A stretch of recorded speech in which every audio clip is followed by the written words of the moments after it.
In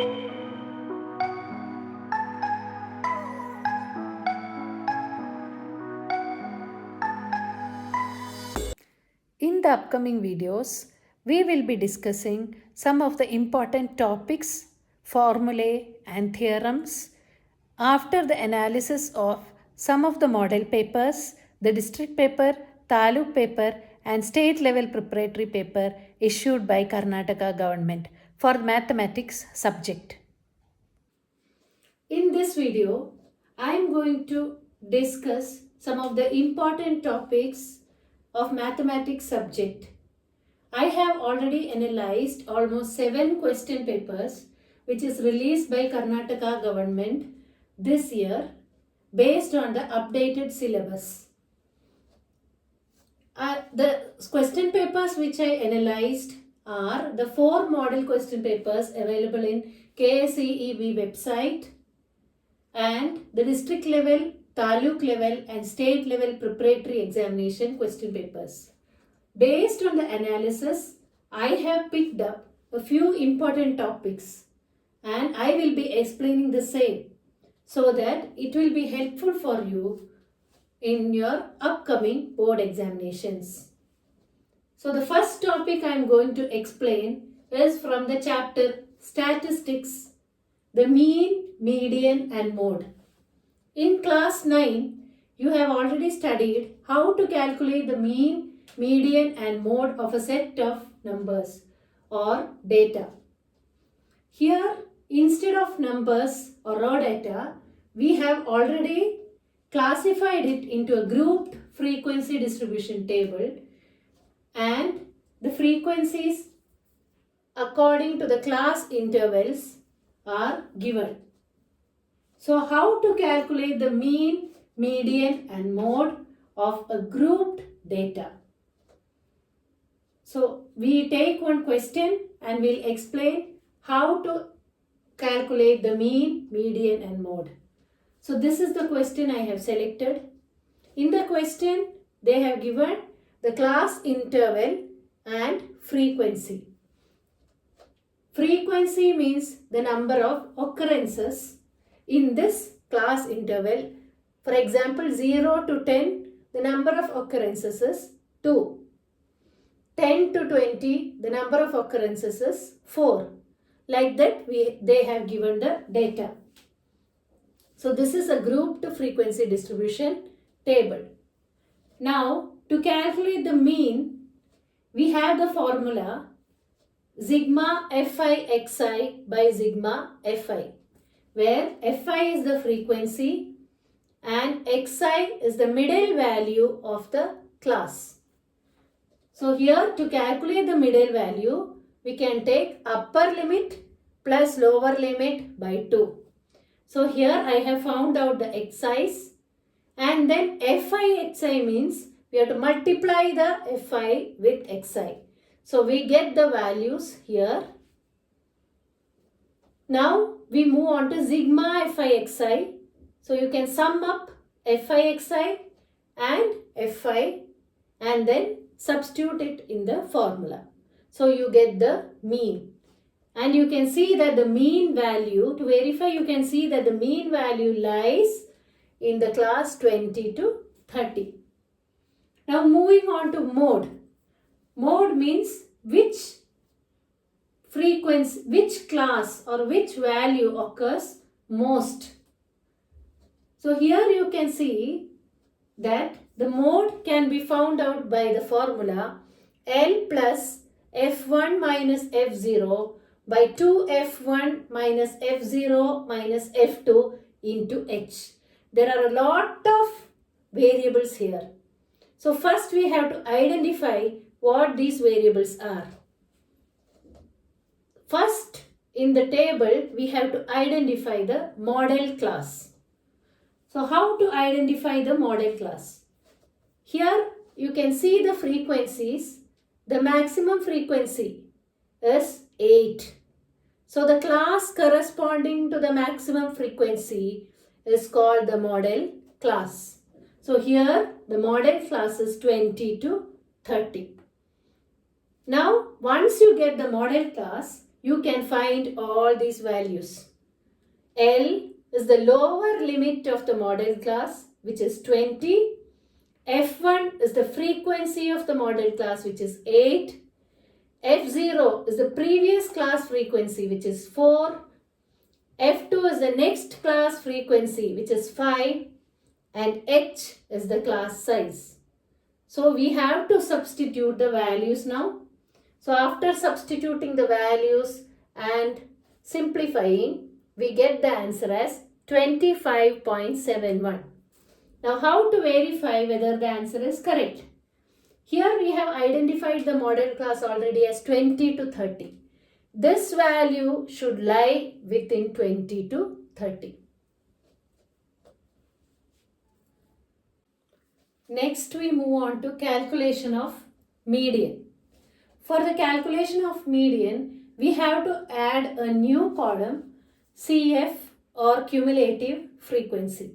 Cumulative frequency means it is the sum of the frequencies. You go on adding the frequencies. For example, first frequency is 2. Next will be 2 plus 4. Next will be 2 plus 4 plus 8. Next will be 2 plus 4 plus 8 plus 5. And last will be 20, which will be n. So you have to add the column cumulative frequency in the table for median calculation. Next, to find the median, you have the formula L plus n by 2 minus CF by F into H. Here there are some values which we need to understand first. First we have to identify the median class. Like we did for model class, we identified the model class using the maximum frequency. Here we need to identify the median class using the middle value. Here the number of observations is 20. So the middle value of 20 is 20 by 2, which is 10. So half of 20 is 10. Now you have to choose the cumulative frequency which is close to 10 and above it or more than 10, which is here you can identify it as 14. So the class corresponding to 14, which is 20 to 30, is identified as the median class. So how to identify the median class? First you have to find the half of number of observations, which is 20 by 2 or 10. You have to see the cumulative frequency, the frequency which is close to 10 and more than that, which is 14 here. The class corresponding to that cumulative frequency is the median class, which is 20 to 30. So median class is identified as 20 to 30. Once you identify the median class, you get all these values. As you know, L is the lower limit of median class, which is 20. CF is the cumulative frequency of the previous class or preceding class. So here CF is 14 for median class. You have to take the cumulative frequency of previous class, which is 6. So 6 by frequency is the frequency of median class, which is 8 into class size is 10. So substituting the values, we get median as 25. Like mode, here the middle value should be coming between 20 to 30 or in 20 to 30 class. Then your answer is right. Next, we have an empirical relation between mean, median and mode, the three measures of central tendency. The relation is 3 median equal to mode plus 2 mean. So we had done in the previous question, we have found out the mean, median and mode of a grouped frequency data. So here you can see that if I substitute the values here, LHS becomes median. We got in the previous question as 25. So 3 into 25 is 75. Mode we got as 25.7 and mean we got as 24.5. So if we substitute the value in RHS, we get 74.7, which is approximately equal to 75. So LHS and RHS is equal here.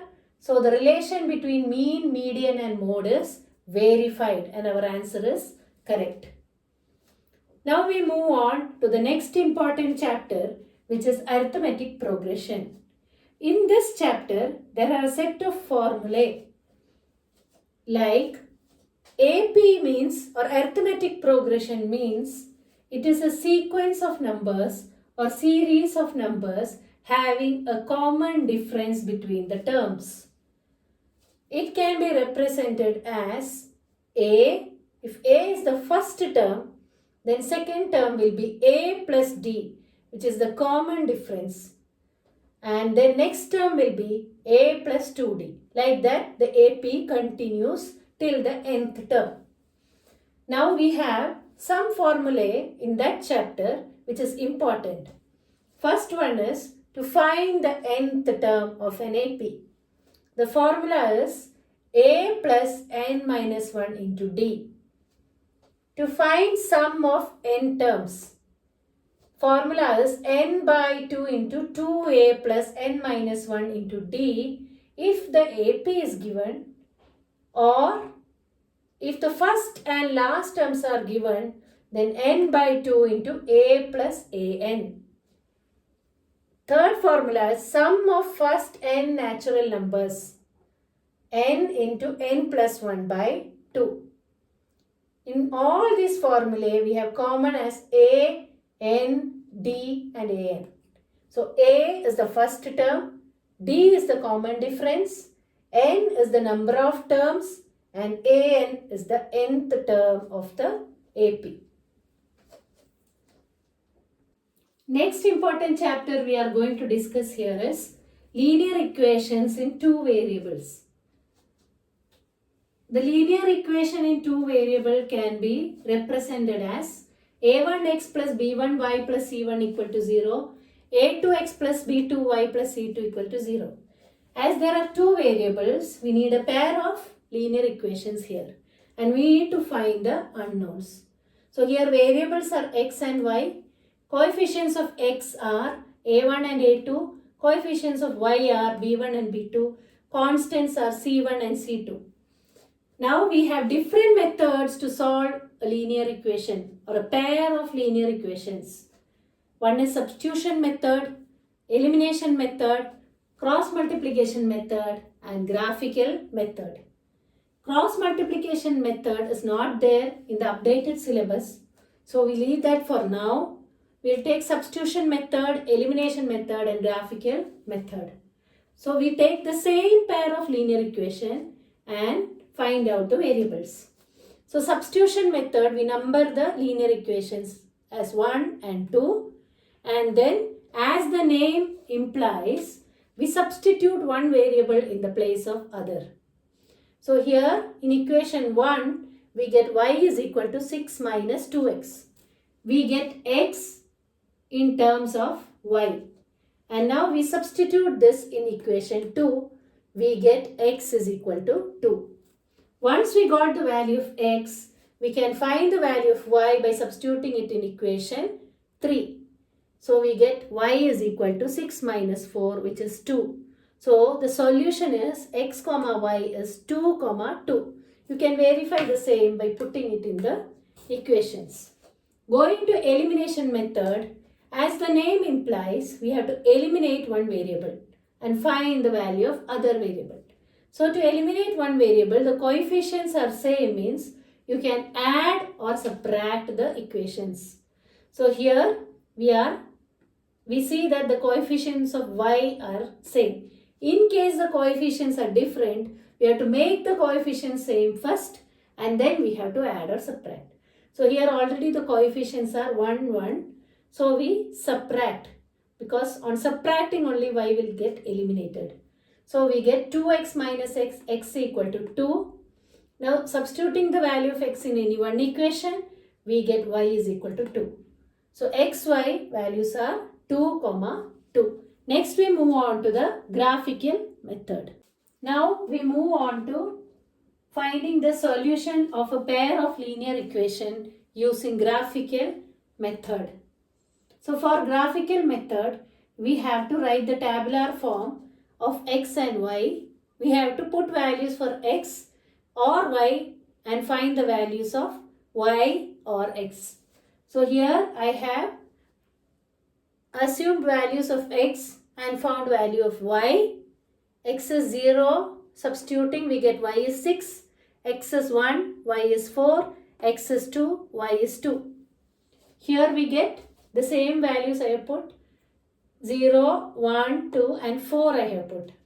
So I got x is 0, y is 4, x is 1, y is 3, x is 2, y is 2, x is 4, y is 0.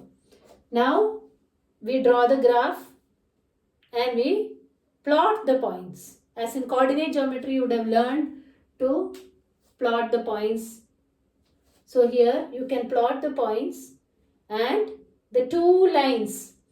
A linear equation represents a line graph, straight line. So here this straight line, this black straight line is 2x plus y equal to 6 and the blue straight line is x plus y equal to 4. So where the two lines intersect, that is the solution 2, 2. So using the substitution method, elimination method and graphical method, we got the answer same. X is equal to 2, y is equal to 2. The next important topic we will be discussing today is quadratic equation. A quadratic equation has degree 2. So the general form of quadratic equation is ax square plus bx plus c equal to 0. We can solve a quadratic equation using factorization method or formula method. Factorization itself, we have different methods using identities, using regrouping or using splitting the middle term method. Here we have formula method also to solve quadratic equation. So the question we are taking here is x square plus 3x plus 2 equal to 0 and we are going to find the value of x in both factorization and formula method. As the degree of the variable is 2, there will be two possible solutions for x. So we find out a, b and c, that is coefficient of x square, x and the constant. Now splitting the middle term means middle term is 3 here. So we have to split this 3. For that, we have to find two numbers p and q such that p plus q equal to 3, which is b, and p into q is equal to 2, which is c into a. We get the numbers as p is equal to 1 and q is equal to 2. 1 plus 2 is 3, 1 into 2 is 2.